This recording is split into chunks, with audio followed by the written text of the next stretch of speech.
ज्या ज्या ठिकाणी मेन ठिकाणी तुम्ही बघितलं असेल सर्व मुस्लिम समाज होता, याचा इतिहास सुद्धा आहे. गडकिल्ल्यावर मस्जिद होते हा पण इतिहास आहे.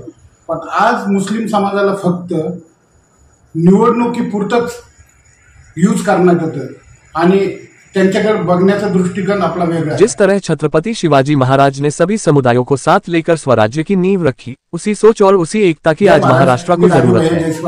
राजू भैया जायसवाल का कहना है कि छत्रपति शिवाजी महाराजांच्या काळामध्ये सर्व जाती धर्मांना एकत्रित करून महाराजांनी स्वराज्य निर्माण केलं आणि ज्या ज्या ठिकाणी मेन ठिकाणी तुम्ही बघितलं असेल सर्व मुस्लिम समाज होता, याचा इतिहास सुद्धा आहे.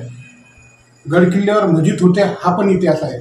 पण आज मुस्लिम समाजाला फक्त निवडणुकीपुरतंच यूज करण्यात येतं आणि त्यांच्याकडे बघण्याचा दृष्टिकोन आपला वेगळा आहे. हे तुम्ही लक्षात असून द्या. कारण ज्या शिवबाने सगळ्या समाजाला एकत्रित घेऊन स्वराज्य निर्माण केलं त्याच पद्धतीनं आपला महाराष्ट्र घडला पाहिजे.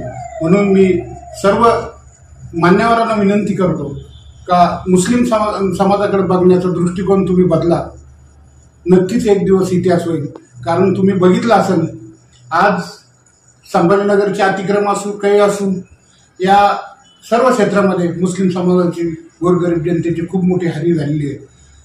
200 अडीचशे रुपये रोजाने काम करणाऱ्या लोकांची 2-4 आत्महत्या सुद्धा झालेल्या आहेत. कोणी हातगाड्या तुटल्या, दुकाना तुटल्या, हे तुटल्या. पण ह्या गोष्टीकडे बघण्यास जिस तरह छत्रपति शिवाजी महाराज ने सभी समुदायों को साथ लेकर स्वराज्य की नींव रखी, उसी सोच और उसी एकता की आज महाराष्ट्र को जरूरत है. राजू भैया जायसवाल का कहना है कि आज सवाल सिर्फ एक समुदाय या एक वोट का नहीं, बल्कि पूरे महाराष्ट्र के निर्माण का है. वे कहते हैं कि इतिहास गवाह है, छत्रपति शिवाजी महाराज के दौर में मुस्लिम समुदाय पर भी बड़ी जिम्मेदारियां थीं और उन्होंने पूरी निष्ठा से अपना योगदान दिया. यह इतिहास कभी भुलाया नहीं जा सकता. राजू भैया का स्पष्ट संदेश है, हमें किसी एक समुदाय तक सीमित नहीं होना चाहिए, बल्कि सभी समाज को साथ लेकर चलना चाहिए. जो जनता के हित में काम करे वही हमारा असली नेता है. उनके मुताबिक आज महाराष्ट्र में सभी को एकजुट करने वाली नेतृत्व क्षमता सिर्फ उद्धव जी बालासाहेब ठाकरे में दिखती है. कोरोना से लड़ाई हो या किसानों की समस्याएं, उद्धव जी ने हमेशा हर वर्ग को साथ लेकर चलने की कोशिश की है.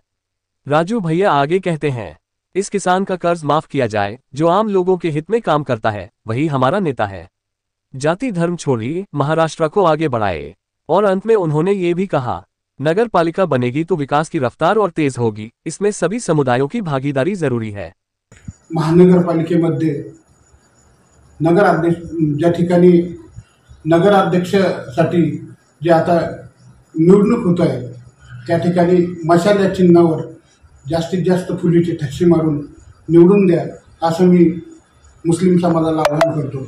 आणि खरोखरच एकच नेता होता का ज्यांनी सगळ्याला सोबत घेऊन महाराष्ट्राची धुरा सांभाळली आणि प्रत्येक निवडणुकीमध्ये उद्धव साहेबांकडे कौल दिला. ज्या मुस्लिम समाजाने कितीतरी वोटिंग उद्धव साहेबांना पाहून केली. म्हणून मी त्या समाजाचं खरोखरच ऋणी आहे. आणि येणाऱ्या काळामध्ये तुम्ही उद्धवजीच्या सर्व शिलेदारांना निवडून द्या. आपण सगळे सोबत राहून एक इतिहास घडू. जय महाराष्ट्र.